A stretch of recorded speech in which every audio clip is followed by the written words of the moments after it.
Oh, yan. Nalinis na po natin ang busina. Bumalik na yung tunog niya. Ayan, ang kanyang relay. Ligyan po natin ng lubricant kasi mukhang iba na tunog. Oh. Okay.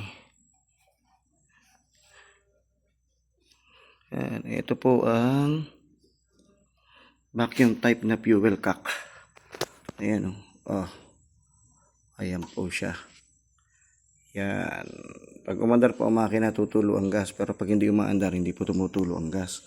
So, iwas overflow. Pag nakalimutan nyo kung isarado to, hindi ho tutulo yung gas niyan. Oh, sample na natin. Teka.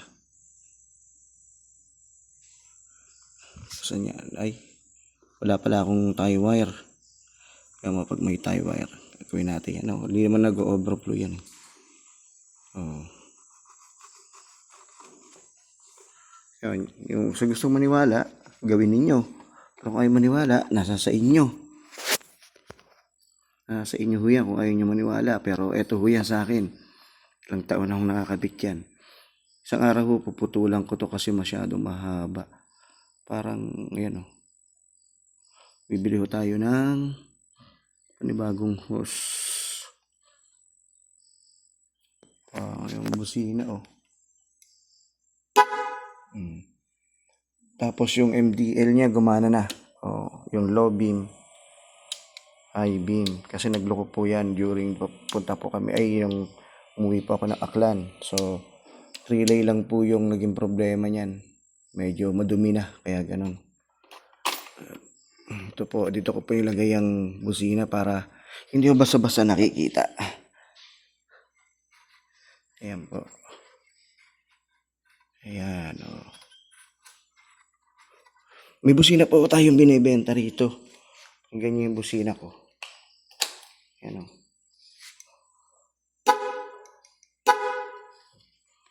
Ayan o, busina. PIA Auto Style Horn. Bago po yan. Sa gusto lang mag-PM o. Ayan. Ayan siya. Bili na lang kayo ng inyong relay.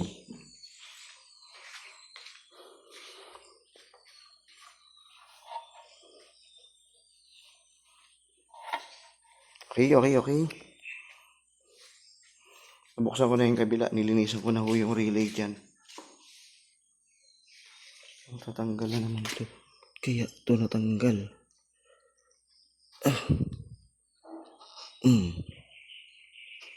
Ba't ganun?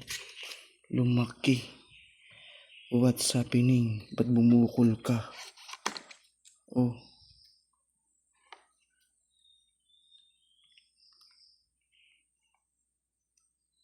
May tubig. Kwago. May tubig ka. Saan ka galing?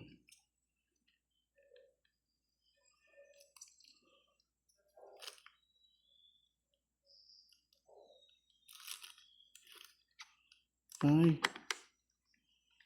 Tiyanik pala to nung isa ko. Kaya ng aking bugoy na anak. Kaya ala. Hindi.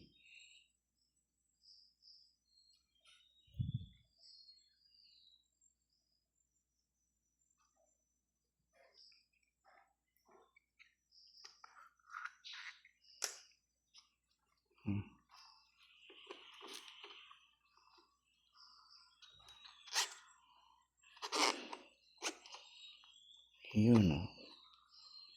Okay.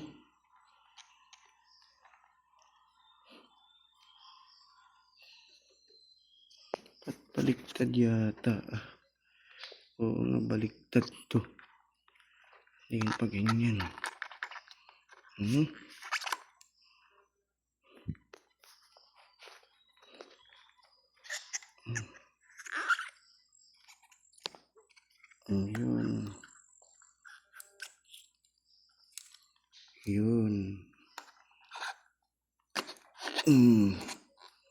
Good as good. The connection. Tubig. Saan ka galing?